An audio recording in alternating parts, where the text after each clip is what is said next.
لیکن ماں باپ سے بھی کہتا ہوں اولاد کو امتحان میں نہ ڈالو، ان پہ ایسی سختی مت کرو کہ وہ باغی ہو جائیں، ان کی جائز خواہشات پہ ٹوکے مت چلاؤ کہ وہ باغی ہو جائیں، ان کو ذلیل، کبھی تانے، کبھی ٹوک، کبھی تنقید، کبھی اعتراض، کبھی تھپڑ، کبھی بے عزت، یہ چیزیں تمہاری اولاد کو باغی بناتی ہیں۔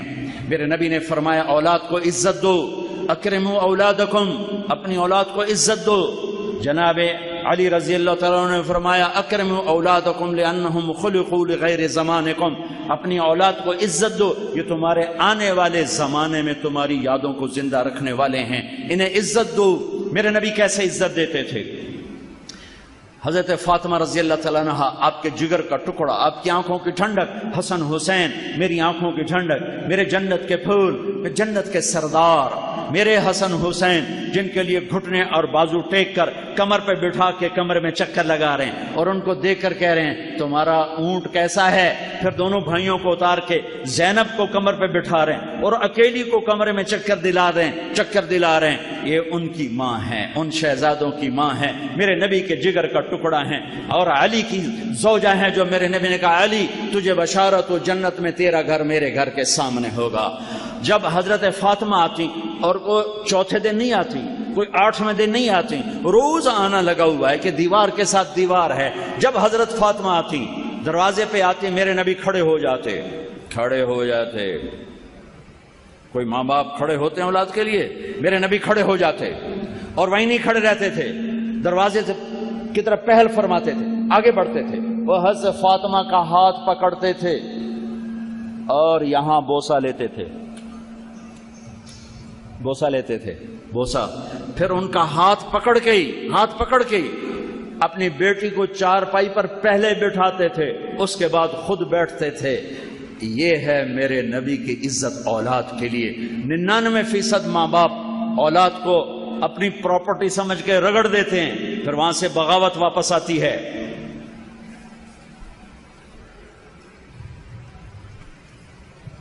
اپنے بچوں کی رعایت کرو، یہ تو پہلے 10 سال بچوں کو دے دو، پہلے 10 سال۔ ظالم ہے ماں، ظالم ہے باپ جو 3 سال کے بچی کو اسکول بھیج رہا ہے، ظالم ہے۔ ہمارے تعلیمی ادارے کاروبار ہیں، کاروباری سینٹر ہیں، تعلیمی ادارے نہیں ہیں، حفیظ سینٹر ہے، اب شاپنگ مال ہے، لبرٹی کا مال ہے، مال روڈ کا مال ہے، دبئی کا مال ہے، ایک اسکول بھی مال ہے، ایک کالج بھی مال ہے۔ یہاں پڑھنے پڑھانے کا کوئی چکر نہیں، یہاں صرف پیسے کا چکر ہے۔ میری قوم کے کتنے زوال کے گوشے بتاؤں؟ جس قوم کی تعلیم ہی کاروبار بن جائے اس قوم نے کیا سر اٹھا کے جینا ہے، جس قوم کا علم ہی پیسہ بن جائے اس قوم نے کیا سر اٹھا کے جینا ہے۔ وہ خیال نہ حکمرانوں کو خیال ہے کہ اپنے قوم کے علم کی کو کوشش، سڑکیں بناتے جا رہے ہیں۔ ارے بھائی کوئی علم بھی دیکھو، علم کی شمعیں تو بجھتی جا رہی ہیں، سڑکیں تو کھوتے ہیں ٹرنا۔ سڑکیں بنانا بھی ضرورت ہے، لیکن سب سے بڑی ضرورت اس قوم کی علم ہے۔ اقرأ بسم ربک الذی خلق، خلق الانسان من علق، اقرأ وربک الاکرم الذی علم بالقلم، علم الانسان ما لم یعلم۔ میرے نبی پر پہلا قرآن ہے پڑھ میرے محبوب، اور ایک ہوتا ہے اتلو، ایک ہوتا ہے اقرأ۔ اتلو کا مطلب ہوتا ہے پڑھو، سمجھ میں آئے یا نہ آئے، اور اقرأ کا مطلب ہوتا ہے سمجھ کے پڑھو کیا پڑھ رہے ہو۔ سمجھ کے پڑھنے کو قرات کہتے ہیں اور بے سمجھے پڑھنے کو تلاوت کہتے ہیں۔ میرے اللہ نے کہا پڑھ میرے محبوب سمجھ کے۔ اس امت کی تو وہی علم کے ساتھ آئی، وہ سارا علم کاروبار۔ ہمارے نوجوانوں میں علم کا شوق نہیں ہے، ڈگری ملتے ہی نوکری بھی مل لے، گڈی بھی مل لے، موبائل بھی مل لے، تو 1,00,000 2,00,000 تنخواہ بھی مل لے، تو کم بھی نہ بعد دستخط کر کے دکھا رہا جاؤں جو ہمارے دفتروں میں ہو رہا ہے۔ علم۔ جس قوم کے پاس علم نہیں وہ عزت کے ساتھ سر اٹھا کے زندہ نہیں رہ سکتے۔ چوپڑی روٹی کھانے کا نام عزت نہیں ہے، لینڈ کروزر پہ بیٹھنے کا نام عزت نہیں ہے۔ وہی قومیں سر اٹھا کے زندہ رہتی ہیں جن کی وراثت علم ان کا اپنا ہوتا ہے۔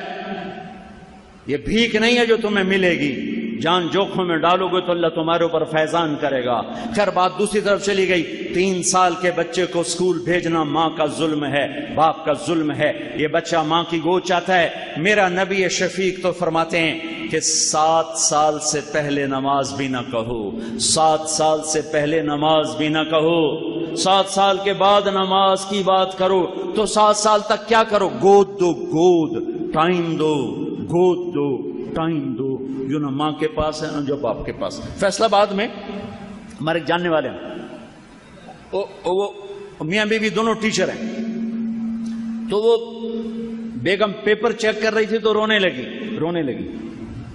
تو میاں نے پوچھا، نہ میاں کچھ اور ہے، بیوی ٹیچر ہے، کیوں رو رہی ہو؟ تو نے پیپر نکال کے آگے کر دیا۔ اس نے پیپر پڑھا تو اس میں لکھا ہوا تھا آپ کیا بننا چاہتے ہیں، آپ کیا بننا چاہتے ہیں؟ تو اس بچے نے لکھا تھا میں اسمارٹ فون بننا چاہتا ہوں، کہ جب میں گھر آتا ہوں تو میری ماں میری بجائے اسمارٹ فون پہ ہوتی ہے، میرا ابا میرے بجائے اسمارٹ فون پہ ہوتا ہے، میں کوئی بات کرتا ہوں تو نہ باپ جواب دیتا ہے نہ ماں جواب دیتی ہے، اپنے اس پہ لگے ہوتے ہیں، تو میں بہت زیادہ ڈیگریڈ ہوتا ہوں، تو کاش میں فون ہوتا۔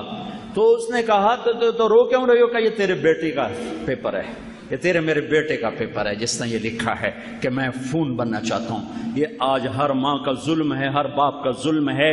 اس موبائل نے تمہاری زندگیاں، ہماری زندگیاں برباد کر دی ہیں، تباہ کر کے رکھ دی ہیں۔ ایک ہاتھ میں 7 بر اعظم کو بند کر دیا ہے، اور ایک کمرے کی چھت کے نیچے بھائی بہنوں کو یوں مشرق مغرب سے بھی دور کر دیا ہے۔ ماں باپ اولاد میں تعلق ختم، بہن بھائیوں میں تعلق، سب اپنے اس پر لگے ہوئے ہیں۔ لگو، نہ میں روک سکتا ہوں نہ تم روکو گے۔ کچھ وقت تو ایسا کرو کہ اس کم وقت کو چھوڑ کے سارے کٹھے بیٹھو۔ میں یہ نہیں کہتا ہوں، نصیحت ہے کرو، ارے ماں باپ بیٹھ جاؤ، بچے بن جاؤ بچوں کے ساتھ۔ 10 سال بچوں کو دے دو، ساری زندگی بچے تمہارے ہیں۔ پہلے 10 سال نہیں دو گے، ساری زندگی بچہ تمہارا نہیں ہے۔ کہ بچے کی فائل 7 سال تک، 10 سال تک پڑھنے سے نہیں کھلتی، دیکھنے سے کھلتی ہے۔ دیکھتا ہے وہ جو دیکھتا ہے وہ سیکھتا ہے، جو دیکھتا ہے وہ سیکھتا ہے۔ جب اس کو پڑھنے لکھنے پہ لگایا جاتا ہے تو کہ سارے نیورون جل جاتے ہیں، یہ سارا سسٹم اس کا آف ہو جاتا ہے۔ 10 20 ہزار تم 3 سال کے بچے کی فیسیں بھر کے اپنے بچوں کو تباہ کر رہے ہو۔ مجھے پتا میری کوئی نہیں سنے گا، لیکن وہ